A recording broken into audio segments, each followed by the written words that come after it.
Ooh, you know what? That reminds me. I put up the picture of our last interview. I put it up on IG to your fans if they had questions. You mind answering some fan questions? Please. Since we're big IG nerds. This is our last picture, by the way. Oh, look how little you look. Look how old I still look. It's crazy. No. So this one, the first one is from Valerie Ramirez. Do you think you will have a concert here in Phoenix really soon? Yes. We are working on this. Working on it. Real soon, Ask Valerie. them. Yes, it's happening soon.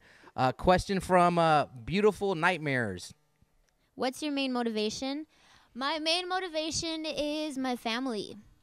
They motivate me to get up every morning and do what I love to do and do it with a smile on my face, and for them and also for myself. Yeah, absolutely. Slide 105, we got Joey Boy, Becky G. I love the garage story from back in the days. I don't think we can hear enough of that. For the new Becky G fans, let them know.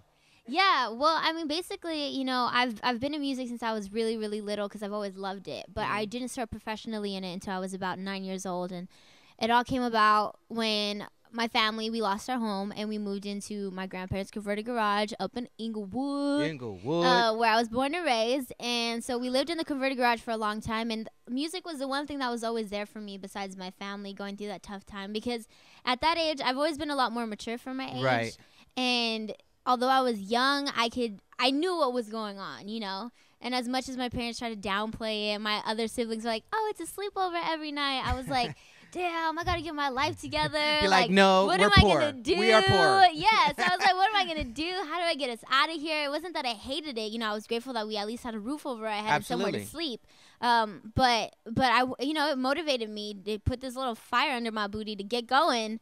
And so that's how I started in music. I started taking auditions for acting and taking, you know, a little bit of dance classes when my parents could afford it, and just started, you know, working towards this big dream that I have yet to reach. And you're living it right now. Yeah. I mean, I still feel like I'm barely scratching the surface. Okay. I mean, I feel really honored and blessed to have done all the things that I've done and worked with the people that I've worked with.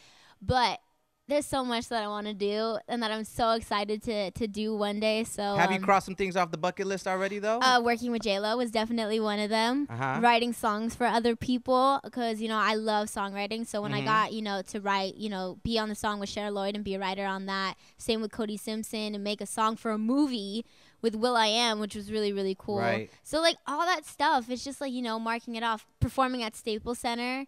That was, being an LA girl, that was huge, you know, you opening gotta up for perform at the Bieber. Forum in Inglewood. I know, that has to be on the bucket list.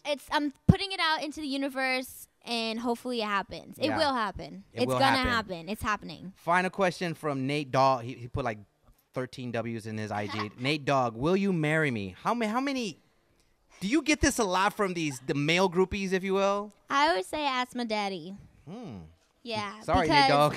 No, really, honestly, like, as cliche as it sounds, I think it's really true, at least for me. You know, I come from such a big Mexican family. They all have their own opinions. They're all really loud. And when you're dating me, you're dating them. So if they don't like you, I'm sorry. Have you ran into that? Has Dad ran into that? Like, mija, no, I don't like this guy. No, I'm very selective on the people that, even friends, not just guys. You know, if I'm talking to somebody, I'm very selective on the people that I bring around my family because they're mine. You know, that's my personal life. They've been there forever. They're gonna be there forever. So right on. I'm careful about who I bring into the family circle.